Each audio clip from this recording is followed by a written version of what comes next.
După meciul mai slab împotriva lui Partizan Belgrad. Am avut o altă atitudine, băieții au încercat să facă ce am mâncat și astăzi dimineața la antrenament. Cred că alta a fost fața echipei, au fost și momente mai puțin din ultima repriză. Am pierdut foarte multe mingi, iar am făcut puțin a doua repriză, vreo 2-3 ca două mingea în preajma carului nostru și puteam să primim gol. Dar, în general, sunt mulțumit, echipa a arătat o altă față,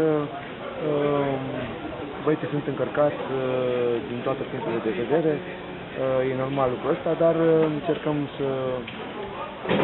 încercat pe astea câteva zile să facem antrenamente mai scurte, să nu încălcăm atât de mult băieții și obiectivul nostru este să fim destul de bine pregătiți la începerea acestui sezon. A fost formula de echipă cu care a început cea care va fi pe teren în primul an și va superviza ceva?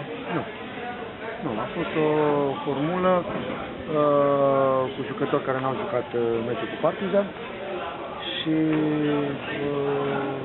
până la meciul de Supercupă voi vedea ce formulă voi alege, dar în primul rând pentru că Pablo încă nu a semnat cu Petrolul. În al doilea rând s-ar putea nici Ruben până la ora jocului de Supercupă să fie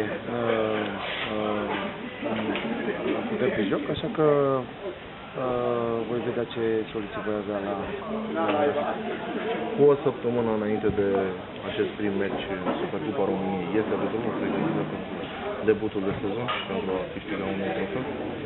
Nu cred că suntem încă 100%, dar mai avem o săptămână, 7 zile sunt destul de multe zile ca să ne îmbunătățim,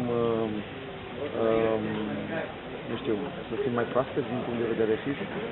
Probabil nu vom fi nici la ora Supercupei 100%, dar vom fi la un nivel foarte bun și cred că vom începe sezonul